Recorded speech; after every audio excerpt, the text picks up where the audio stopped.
Assalamualaikum warahmatullahi wabarakatuh. Halo semuanya, perkenalkan nama saya Firdaus Ramadan dengan nomor NIM 44624060. Saya dari program studi peternakan Fakultas Pertanian Universitas Sultan Ageng Tirtayasa.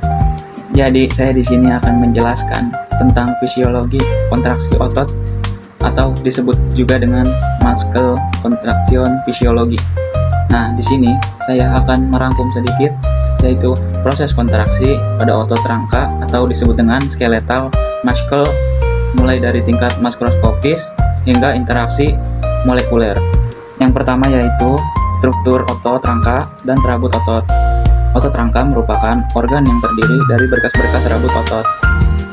Otot ini juga bertanggung jawab untuk menggerakkan volunteer atau bisa disadari oleh tubuh.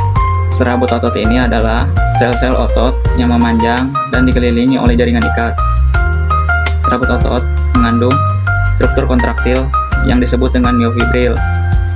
Retikulum sarkoplasma adalah jaringan tabung yang mengelilingi setiap myofibril. Peran utamanya adalah menyimpan dan melepaskan ion kalsium yang sangat penting untuk memulai kontraksi. Yang kedua yaitu tingkat molekuler serabut otot, tersusun dari unit-unit kontraktil berulang yang disebut sarkomer. Sarkomer adalah unit dasar fungsional otot rangka. Garis Z yaitu batasan yang memisahkan satu sarkomer dari sarkomer berikutnya. Filamen tebal atau miosin protein kontraktil yang tebal berada di tengah sarkomer. Molekul miosin memiliki kepala yang akan berinteraksi dengan aktin filamen tipis, yaitu protein kontraktil yang tipis melekat pada garis Z dan berinteraksi dengan miosin filamen tipis, juga mengandung protein pengatur tropomiosin dan troponin pita 1. Tropomiosin dan troponin pita 1 adalah area yang hanya mengandung filamen aktin atau filamen tipis terbagi oleh garis Z pita H, yaitu area di tengah sarkomer yang hanya mengandung filamen miosin atau filamen tebal garis M.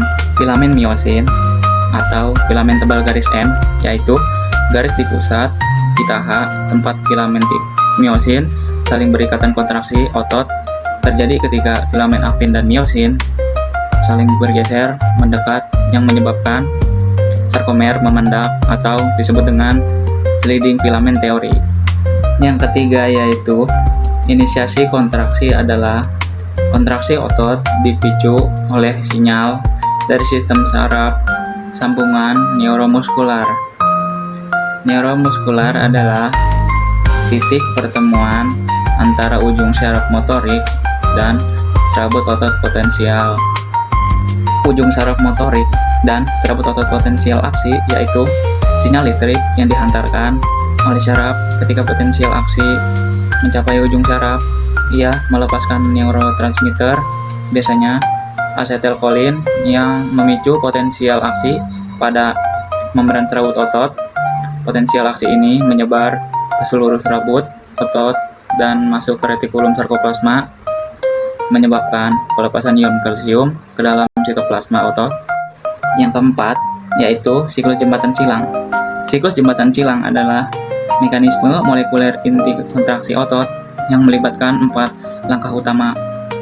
Yang pertama, ada pembentukan jembatan silang ion kalsium yang dilepaskan berikatan dengan protein troponin.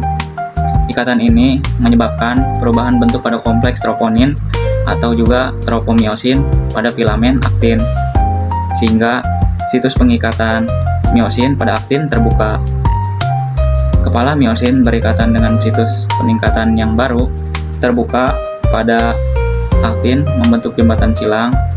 Yang kedua, ada power stroke atau langkah kuat setelah pembentukan jembatan. Kepala miosin melepaskan fosfat dan bergerak atau berayon ke arah garis M. Gerakan ini menarik filamen aktif ke tengah sarkomer, menyebabkan pemendekan. Langkah yang menghasilkan daya kontraksi. Yang ketiga, pengikatan ATP dan pelepasan jembatan silang molekul.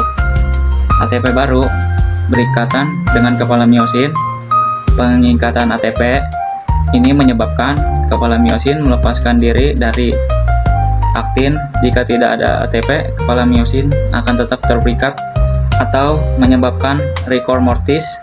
Yang keempat, power stroke atau reaktivasi kepala miosin ATP dirilis atau dipecah menjadi ADP atau adenosin difosfat dan fosfat oleh enzim pada kepala miosin. Energi yang dilepaskan dari pemecahan ATP yaitu memompa kepala miosin kembali ke posisi energi tinggi, siap untuk berikatan kembali dengan situs aktin yang baru dan memulai siklus dari awal. Siklus ini berulang selama kalsium tetap tinggi di sitoplasma otot, menyebabkan pemendekan sarkomer yang berulang dan menghasilkan kontraksi otot. Relaksasi terjadi ketika potensial aksi berhenti, dipompa kembali ke retikulum sarkoplasma dan situs pengikat miosin pada aktin tertutup. Kembali kita melihat bahwa gerakan sekecil apapun dari kedipan mata hingga angkat beban diatur oleh keselarasan antara 3 faktor krusial di tingkat mikroskopis.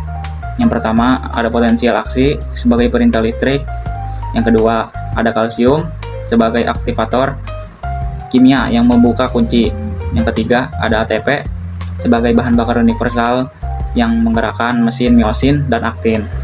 Jadi kesimpulannya, kontraksi otot adalah keajaiban rekayasa biologis yang bekerja tanpa henti dalam diri kita. Ini adalah bukti bahwa kehidupan adalah energi yang diubah dari energi kimia atau ATP menjadi energi mekanik atau gerakan. Semua diatur oleh ion kalsium. Maka setiap langkah, setiap senyuman, dan setiap detak jantung adalah hasil dari filamen miosin yang dengan tekun menarik filamen aktin didukung oleh miliaran molekul ATP. Ingatlah selalu bahwa fisiologi kontraksi otot adalah narasi tentang bagaimana energi pada akhirnya diubah menjadi aksi. Terima kasih. Assalamualaikum warahmatullahi wabarakatuh.